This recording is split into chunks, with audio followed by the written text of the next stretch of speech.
Cuphead, the indie platformer that we all love. Well, maybe it has a few problems. Hello, it's Farrell here with another episode of Cooking with Code, and today I'll be talking about the sensation that is Cuphead. Now, first, it's important to point out that I by no means hate Cuphead. I played the game on console and it was pretty fun, but it eventually made me put down the controller. The problem with Cuphead for me is what it represents, the implications its success and rather cynical design have on the indie scene as a whole. This video essay will be split into three main points: appeal to difficulty, appeal to fandom, and appeal to nostalgia. All three of these issues I believe are present in Cuphead, although the third one maybe not as much, and it's important to say that independently these factors are not bad things. In fact, they can make for a solid game if paired with reliable and satisfying gameplay.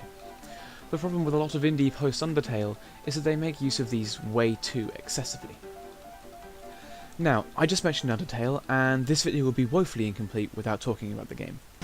It was released in the latter part of 2015 by Toby Fox, creator of some Earthbound fan work, music and 2 game hacks, as well as playing a big part in the popular webcomic Homestuck. Safe to say the man has a lot of talent, and his pre-Undertale work was received very well.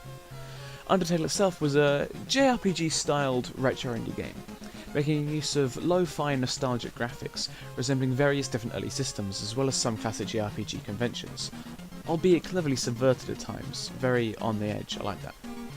The game spawned a massive fandom, and also had some very difficult moments, but Undertale was built centrally around a pair of original and brilliant gameplay ideas. Firstly, that it should never be necessary to kill, and also the unique bullet hell-esque battle style. A lot of indie games have clearly taken inspiration from Undertale, and perhaps even Homestuck before it, but these indie games often lack the solid core premises, instead relying on factors I mentioned earlier. So, firstly we have the appeal to difficulty. In the 80s and 90s, when arcades were very popular, video games were made to be skull-wrenchingly difficult by developers. This was, unfortunately, to take more coins from the pockets of unwary kids, but it also had another effect.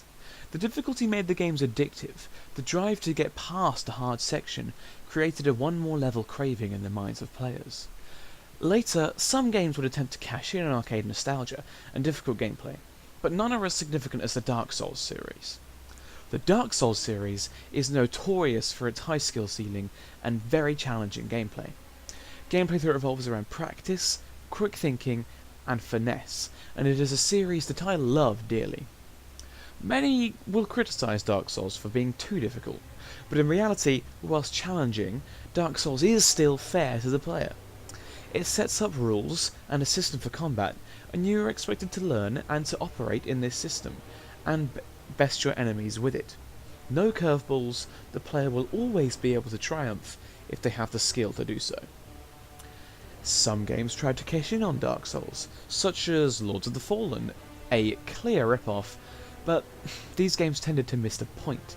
They're often difficult to the point of being ridiculous, being very punishing and unfair to the player.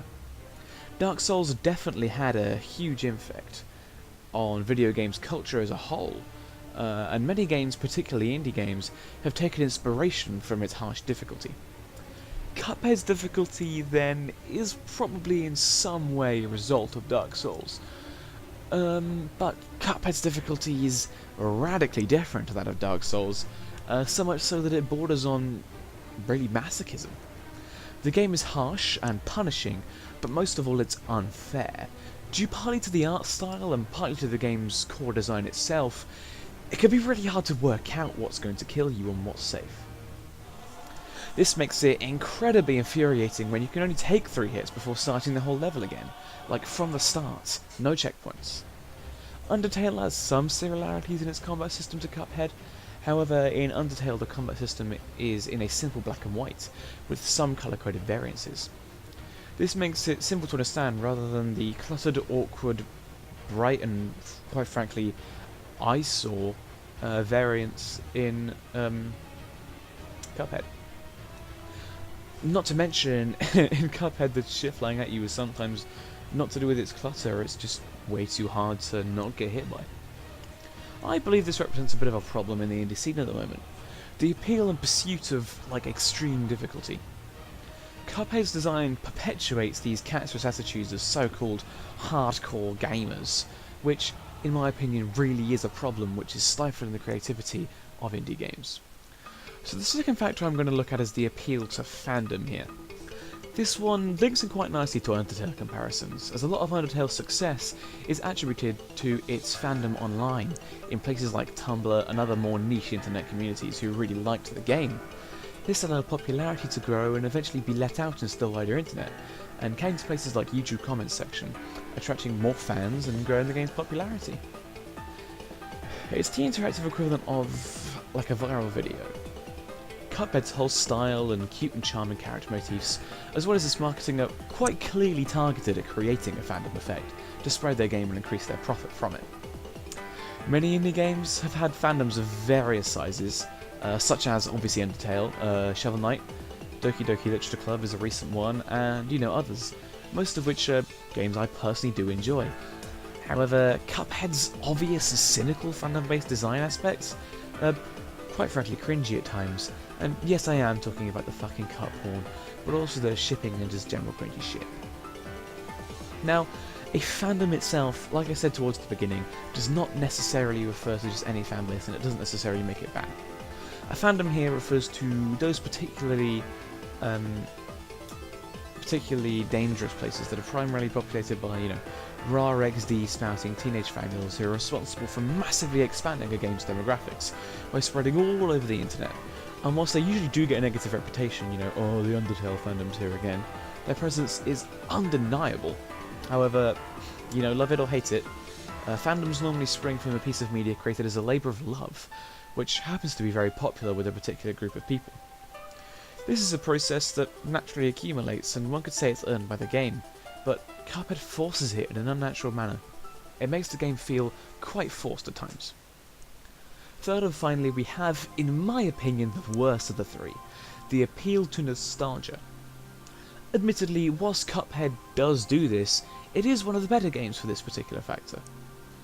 Many indie games, even before Undertale, tried to sell themselves by being retro and expecting this retro style to make its sales, despite very mediocre generic gameplay.